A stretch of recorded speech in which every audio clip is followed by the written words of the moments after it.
Welcome to the Lafaya podcast, the podcast for people who refuse to fold in the face of adversity. Whether you're navigating personal challenges or professional obstacles, this show is a reminder that you have the power to play to win. Okay, hello everybody out there. I am super excited to have Miss Christine with me today. I'm going to have her do a quick introduction and then we're going to jump straight in because she has so much story to share with you. Before we even hopped on camera, she was already schooling me. Like, it was insane. And I was sad that I didn't capture that. But I'm sure she'll give us so much more. So, just buckle in, okay? Because she's a real one. All right. All right, Miss Christine, please introduce yourself and tell them all about you. Excellent. I'm Christine Dziedzic. I am a death care subject matter expert with 36 years under my belt. Wait. Death care. Say it again. Subject matter expert, SME. Okay. I earned it by every hour, every minute, every overtime, I love this industry. Yes. I love this industry. I'll tell you quickly what I tell everybody else. I was 8 years old sitting kind of off in a corner watching everybody fight over my grandmother's assets at the cemetery office. Ooh. So there they were, my family doing what families do, but I was just this little girl and my grandma was my life. And so the man at the cemetery, he did some sort of like thing and he got me some crayons and stuff and watched my family argue and bicker and noticed me. I think he really saw me.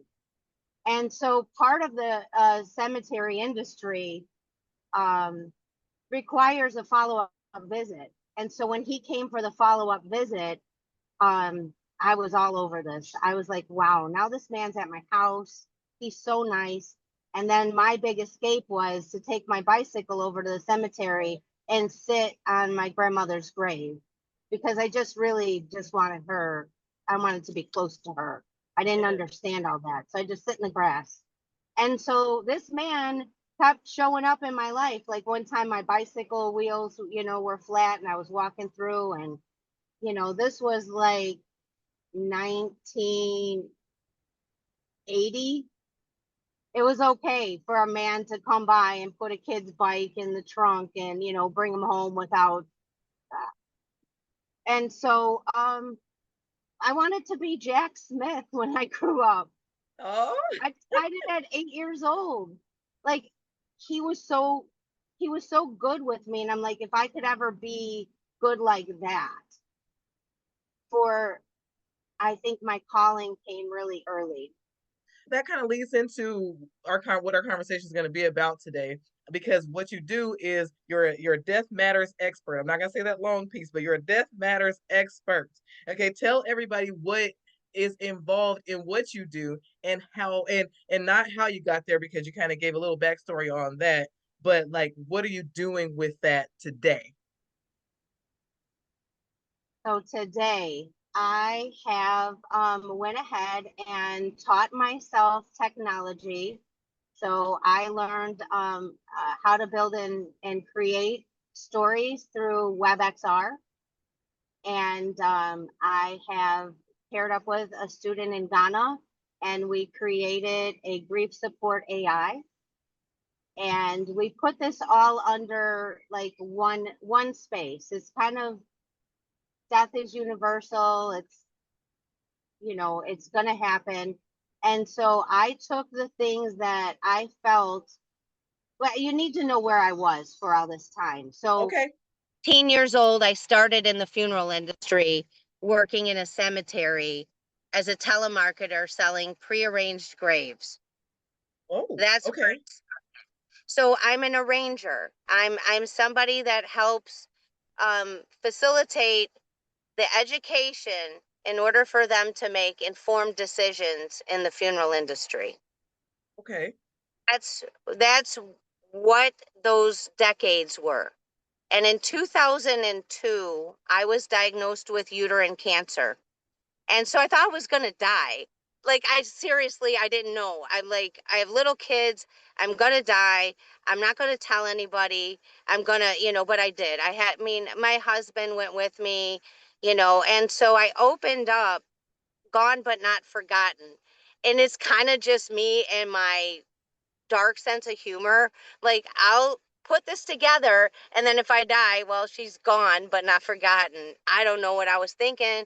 I wasn't even me thinking. But I was thinking to myself, whatever was building up inside of me over the years, if I see something that isn't right, I wish I didn't walk around this way. Mostly what people would call it Karen. But I wish I didn't walk around this way because I'll see something and right away, the way it processes through my brain is that I have to have a solution for that. Something has to be fixed. And it Yes. doesn't make me very popular amongst people. And I don't really Yes. care about that if I see something wrong. So I know that um, families don't necessarily care for the traditional funeral. They finally, are breaking away from that. But there was pressure.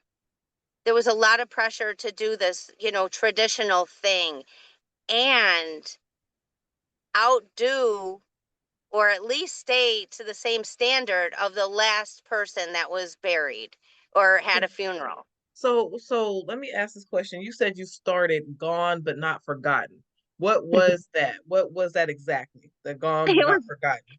Gone But Not Forgotten, a brick and mortar freestanding store for grief support items like Hallmark for the funeral industry. So all those little cute things that you could buy and grave decorations and headstones and urns and pictures with verses and all that because we're going back now. Google, when I started my website in 2002, Google was only a preschooler. Google was about 4 years old.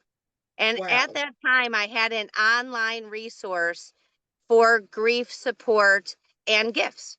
And Gone But Not Forgotten was the first US patent and trademark, trademarking anything to do in the bereavement field that had to do with consulting and online resources.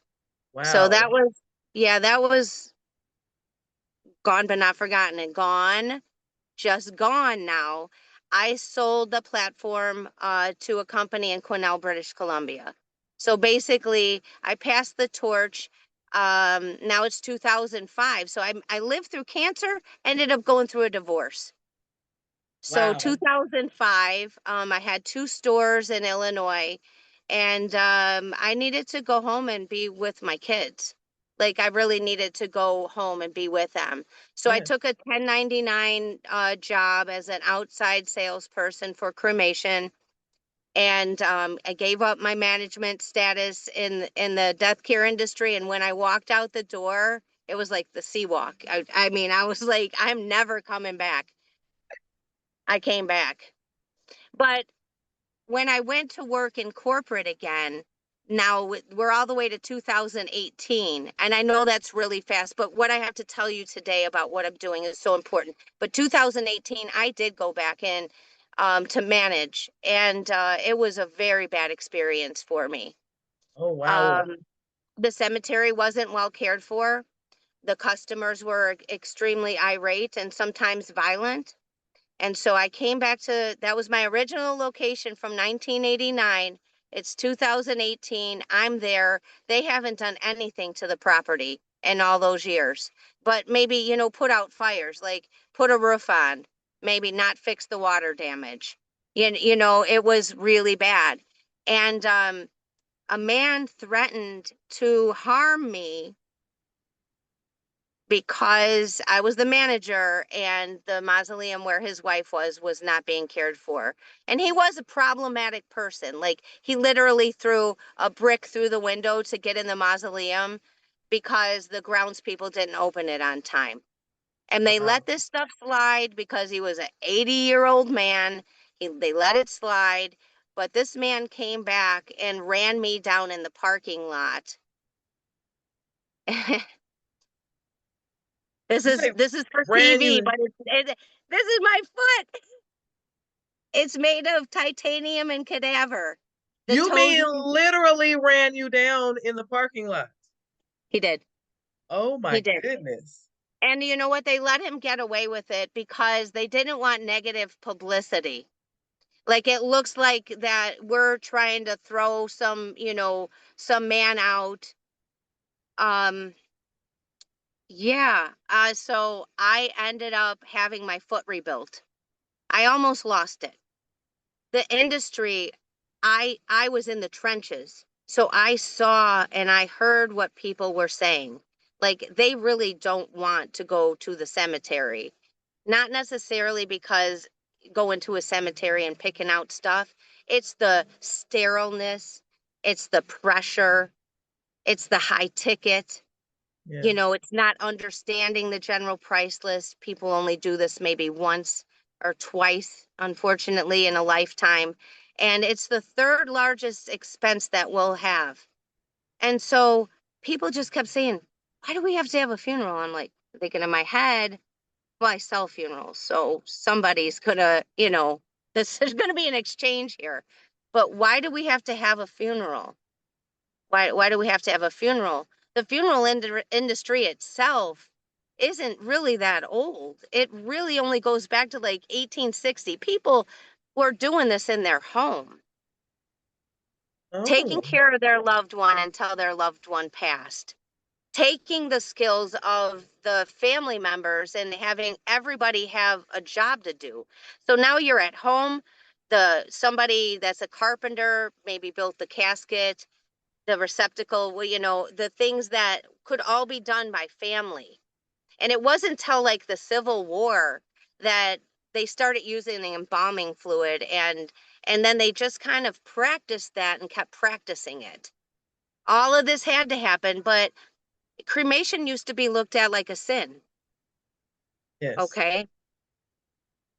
Why are almost 70% of people, we'll go in the high 60 percentile range, being cremated now? They didn't rid the sin from it. They can't afford to do anything else. And Right. so the pandemic meant freedom to families because they would go ahead and just do the very bare minimum because they weren't even invited into the funeral home to have the services. And we've seen bad comments, about the deceased from the cameras that are not turned off yet. And we've seen all the fumbles and things that had to happen in order to prove that, like, we don't have to do all this stuff and that narrowing it down to small groups of people literally made the restaurants, catering do so much better because funeral homes are competing with restaurants now. Where are you going to go? You want to have a reception, a repast, right? It's always been there, but we Right. skip all the other stuff because we couldn't afford the casket. We couldn't afford the embalming. We couldn't afford the burial plot. We couldn't afford any of that. So now there's a cremation. Why should it be at the funeral home? Who wants to eat there? Right. Who wants to So, eat there? so how does all of your experiences, the compilation, because, and I'm gonna like really kind of bring it all in together, right? But how did it bring you to what it is you're providing today? You said it, was it a funeral AI or what would you call it? So the AI is a companion. It's really going to be teaching us how to talk to each other because I it's really not necessarily a mental health tool, but it is. Yes. But where it's prescribed. So I'm prescribing it to Chicago, the police and fire department. Okay. I'm about to have to tell a family that their 16-year-old son was gunned down in the street. And I am going to go there and not have a clue what to say. I'm not even processing it right yet. So they can go in to talk to the AI and say, I'm about to go to meet a mother of a 15-year-old boy who just graduated high school or grammar school or whatever. And I need to tell them that their son is not alive anymore. Imagine just the stress. I've got goosebumps just talking about it. Right. So when I talk to our Chicago's finest here and talk to them about using this tool, they are so happy because Yes. we do. What do we say? What do teachers say to kids when they come in? Oh, mom's in a better place. They're so confused still. So this is just one little piece of the pie. What I really set off to do is, again, bring those resources together so that families can have ideas of their own and how they're going to navigate through. Now we have ashes. We don't have to go to the funeral home. We can go straight to the repast. We could go straight to the reception. We could go straight to the luncheon. Because I watched the luncheon get cut off. Had you been to a funeral like 10 years ago and everybody's kind of standing around going, where's the food? Couldn't afford it. So now Right. you can't afford the funeral, but we brought the food back. So if you could imagine your local funeral home is competing with the local restaurant or banquet hall. So We so don't want your to so talk your about this, but it's already happened. so your AI is basically giving people who have to deal with, you know, a death, right? And giving them the language to use to inform others of that death, and also walks people through the process that you need to, that helps you after someone dies. So after the cremation has happened, then what next? So it's basically kind of like a guide to how to deal with life after death, right? Correct. Wow. Correct. Bereavemently AI was built from an LLM named Ember in Ghana. Ember is beautiful. She's magical. She's beautiful. And she was trained for grief support to read every book, take every class, do everything, and now come and work with the prompts that our families are. And as of like a week or two ago, over 40 countries have visited Bereavemently AI. And this isn't even like the magical part. I'm building in WebXR space. So you can go to backyard partings and an avatar pops up. And you can walk through these beautiful environments and you can create a space with all memorials inside of it for your loved one. You can have a gathering on the inside. That Why is is that so important? insane. Because people need to be expressive about it. They've done the sterile, like, okay, let me walk you through. Let's go into the casket room. Okay, now, Miss Mitchell, you know, we know that you loved your husband. And we know that you would give everything you could and just a little bit more to have him back. But under these circumstances today, we're going to be selecting a casket for him. And we know that you'll give everything you can and just a little bit more. I mean, why would we have to say that to somebody? Right. Right? Why would Right. we have to? That's how I was trained. That is in one of the training videos I was given to Wow. compare that love before you walk in the casket room. Just to already, it started raining, just to already show people like this is going to be expensive. Right. There should be a So warning sign on the door. so Christine, let me make sure, because now I traditionally, right, I tend to ask the question, you know, but you jumped in with your story, okay? But I tend to ask the question, how, or tell a story about a kind of playing the hand you're dealt kind of moment, right? And you took all of those experiences and you said, I'm going to make other people feel understood and seen in this grief-stricken industry.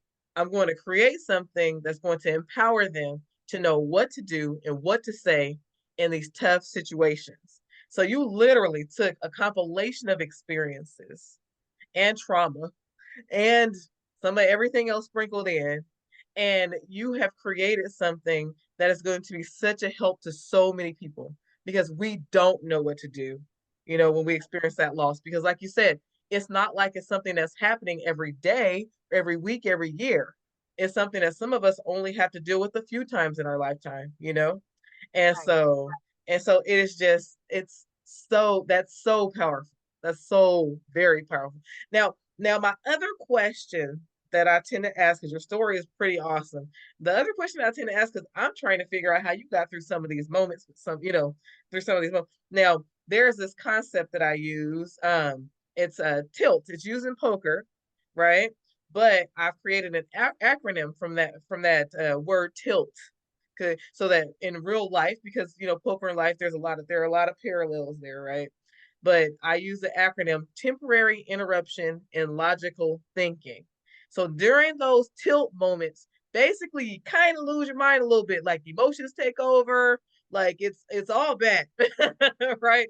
Um, when you have had those in your life, like how do you get through those like completely like overwhelming moments?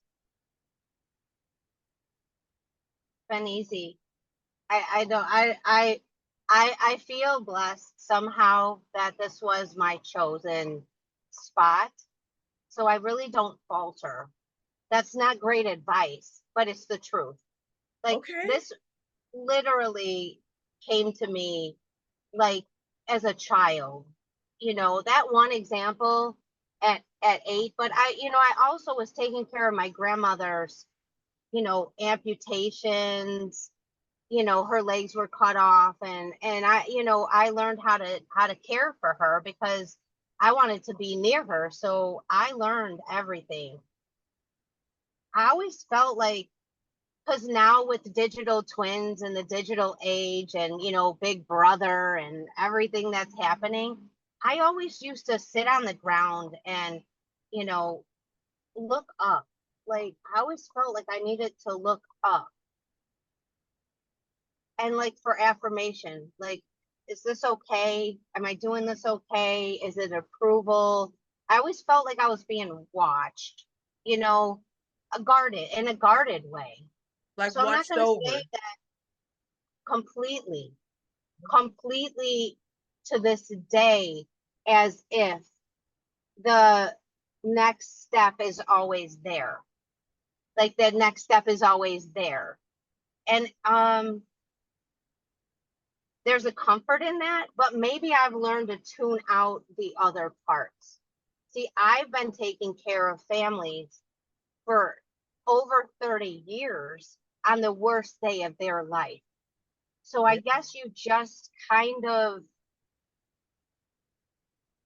it's an intuition. That part, there isn't like a teachable moment unless you believe that in something higher than you. Okay, so It's unless. so you're Mhm. not so what you're giving right now is this is definitely your teaching right now. So you say, "Oh, I don't have, I don't have those experiences." So basically, the way that you handle tilt is by staying ahead of it. So you don't end up having those moments where there's that temporary interruption in logical thinking, because you're so far ahead of it because of your beliefs, because you know that there's something bigger than you, something greater than you, and you've known it since you were a little girl, watching over you. So then you're not swept up and taken over by those emotions, by those negative emotions and those negative thoughts that come in and cause us to misbehave or behave in ways that are against our own better judgment, like the things we really want in life. So that's actually humongous. Like that's huge for me. The way to stay ahead of it, and I love the way that you said it, is to look up, right? Look up. Look up and just know that you're already taken care of. And if you can look up and know that you're already taken care of, then you have no worries. Even if the thing that's happening right there before you seems like a terrible thing, you always know, there's always a knowing that everything's going to be okay. Oh, But That is not a response that I am able to use when I'm working with a family that has lost their loved one. So imagine the balancing act that I had to, because I can't just say, oh, don't worry. Right. Don't worry. Right. This happened for a reason. Because that's Right. what bereavement is going to teach people not to say. Because those are the things, that you cannot tell somebody whose 11-year-old was gunned down in the park that God has a plan. That was in the plan. Oh, you surely cannot. Oh my good. Could you imagine out there, guys, if People somebody saying it. said that to you? Could you People imagine say if it somebody said that to you? every single day. Bereaved parents hear that. That is bereavemently. Yes, the That word was bereavement, ly.ai. okay. Bereavement. Bereavement LY day. Now that's gonna be okay, guys. That's gonna be in our show notes because this is very important. Even I feel like I, as a counselor, need to know this because You do. we don't know what to say in these situations. We don't. We say, oh, like my condolences, right? What does that mean? Or I'm so sorry. And people who are experiencing that loss, they're like, you don't know sorry right now. Okay, you don't They swallow understand, it a lot. right? You don't They understand swallow it. sorry right So now, right? And so they don't say it, but they're feeling all of this and saying things. They're in a better place and things like that. I hope. Oh man, I've truly learned something today, Christine. I have to say that what you shared today was so powerful. And just as a quick recap, that is such wonderful wisdom you shared today. Can you please let everyone know how to contact you? How do they find you? How do they find your tools? Hmm. It's Miss MISSUMUCH missyoumuch.com, and it hosts all the other things that we didn't even mention. Did you get that name from the song? Miss you much? Well, always the song was always a song. I love music more than people at this Yes, point.